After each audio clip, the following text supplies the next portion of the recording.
Assalamualaikum warahmatullahi wabarakatuh. Kami dari kelompok 6 ingin mempresentasikan tentang analisis dari kelompok kami dengan mata kuliah analisis perancangan sistem informasi dengan dosen pengampu Ibu Dinda Jasmedi, Eskom Enkom. Materi yang kami sampaikan yaitu konsep perancangan sistem, konsep dasar tentang alat bantu perancangan sistem, dan aliran sistem informasi lama.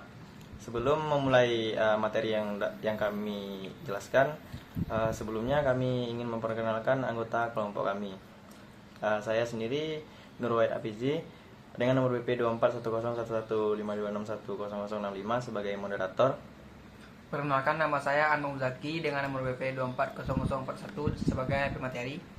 Perkenalkan, nama saya Sirajul Huda dengan nomor BP 240110 sebagai pemateri. Perkenalkan, nama saya Habibi Abdullah Ulwe dengan nomor BP 24101152610164 sebagai pemateri. Baiklah ya, materi pertama akan dibacakan oleh teman saya Ahmad Uzaki, dipersilakan. Ya. Untuk materi yang pertama yaitu konsep perancangan sistem. Perancangan sistem merupakan tahap penting dalam proses pengembangan sistem informasi yang berfungsi untuk menentukan bagaimana sistem akan dibentuk agar mampu memenuhi kebutuhan pengguna dan tujuan organisasi. Tujuan utama dari perancangan sistem adalah untuk menghasilkan rancangan yang mampu mengubah hasil analisis kebutuhan menjadi bentuk solusi teknis yang efektif, efisien, dan sesuai dengan tujuan organisasi. Selanjutnya yaitu konsep dasar tentang alat bantu perancangan sistem. Ada beberapa jenis alat bantu yang umum digunakan dalam perancangan sistem, antara lain yaitu 1. Diagram aliran data digunakan untuk menggambarkan aliran data, proses, serta hubungan antar komponen sistem secara logis.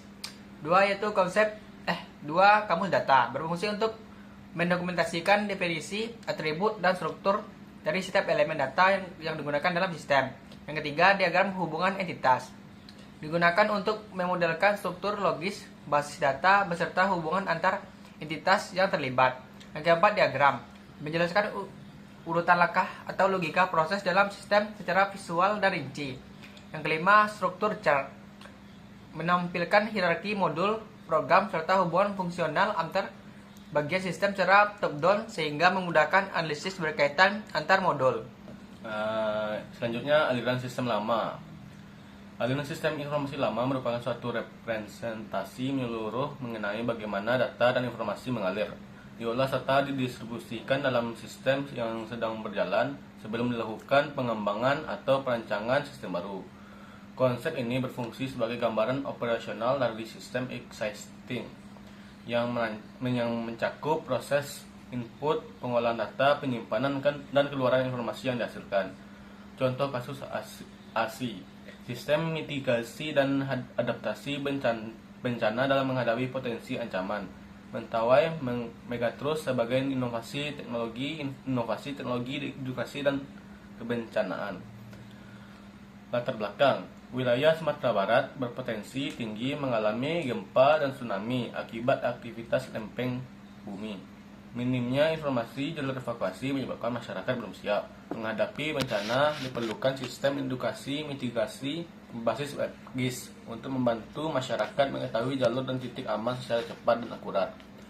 Latar belakang ini menjelaskan alasan utama penelitian dilakukan, yaitu karena tingginya risiko bencana di Sumatera Barat dan kurangnya kesiapan masyarakat. Diperlukan sistem berbasis teknologi untuk membantu masyarakat lebih tanggap dan teredukasi terhadap mitigasi bencana.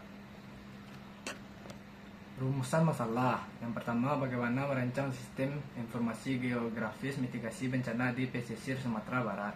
Yang kedua, bagaimana sistem ini terintegrasi dengan BMKG dan BPBD. Rumusan masalah ini berfungsi sebagai fokus penelitian.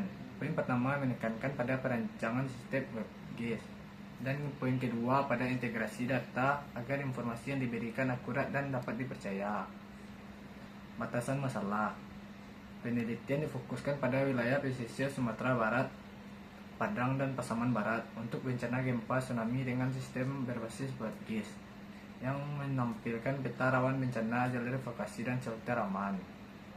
Bagian ini menjelaskan ruang lingkup penelitian agar pembahasan tidak terlalu luas, fokusnya hanya pada bencana gempa dan tsunami, bukan bencana lain.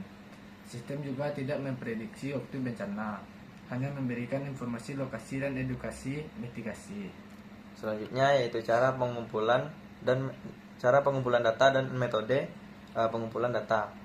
Metode 4D, Define, Design, Development, Disseminate. Empat ini merupakan cara pengumpulan atau metode pengumpulan datanya. Yang pertama yaitu Define pengumpulan data lokasi rawan bencana. Yang kedua, Design yaitu perancangan sistem web GIS. Yang ketiga, Development adalah pengembangan dan pengujian sistem. Yang terakhir yaitu Disseminate, yaitu sosialisasi kepada masyarakat. Metode 4D digunakan agar penelitian berjalan sistematis, mulai dari tahap pengumpulan data, perancangan sistem, pengujian, hingga sosialisasi hasil kepada masyarakat sebagai bentuk edukasi mitigasi bencana. Selanjutnya, analisa sistem yang sedang berjalan. Sistem yang sedang berjalan ini masih bersifat manual. Informasi jalur evakuasi hanya diperoleh melalui papan petunjuk arah dari BPBD yang jumlahnya terbatas. Masyarakat belum mengetahui secara pasti lokasi aman dan jalur evakuasi terdekat. Sistem ini belum terintegrasi secara digital, sehingga penyampaian informasi kurang cepat dan kurang efektif saat terjadi bencana. Analisis ini menunjukkan kelemahan sistem lama yang masih manual dan tidak efisien saat terjadi bencana. Kondisi ini menjadi dasar perlunya pengembangan sistem baru berbasis web GIS agar lebih cepat dan mudah diakses. Materi yang dibahas terakhir yaitu flowchart untuk aliran sistem yang sedang berjalan atau ASI lama.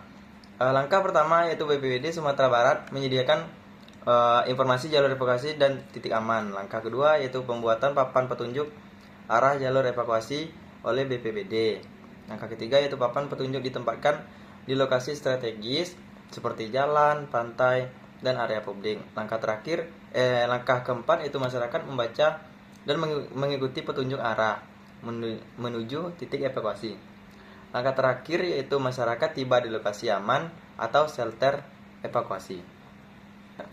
Baiklah, berdasarkan materi yang telah kelompok kami bahas, kami menarik kesimpulan yaitu pada sistem informasi geografis ini masyarakat dapat melihat dan mengakses dengan mudah peta daerah-daerah yang sering menjadi rawan bencana serta jalur evakuasi. Apabila terjadi gelombang tsunami di wilayah Kota Padang dan Pasaman Barat, sistem informasi geografis ini akan membantu masyarakat luas dan pemerintah daerah dalam melakukan antisipasi terhadap peristiwa bencana alam yang dapat terjadi kapanpun dengan mengakses informasi-informasi yang telah disediakan oleh sistem. Baiklah, hanya itu yang dapat kelompok kami sampaikan. Jika ada salah kata, sikap, kami mohon maaf sebesar-besarnya. Wabillahi taufiq wal hidayah. Wassalamualaikum warahmatullahi wabarakatuh.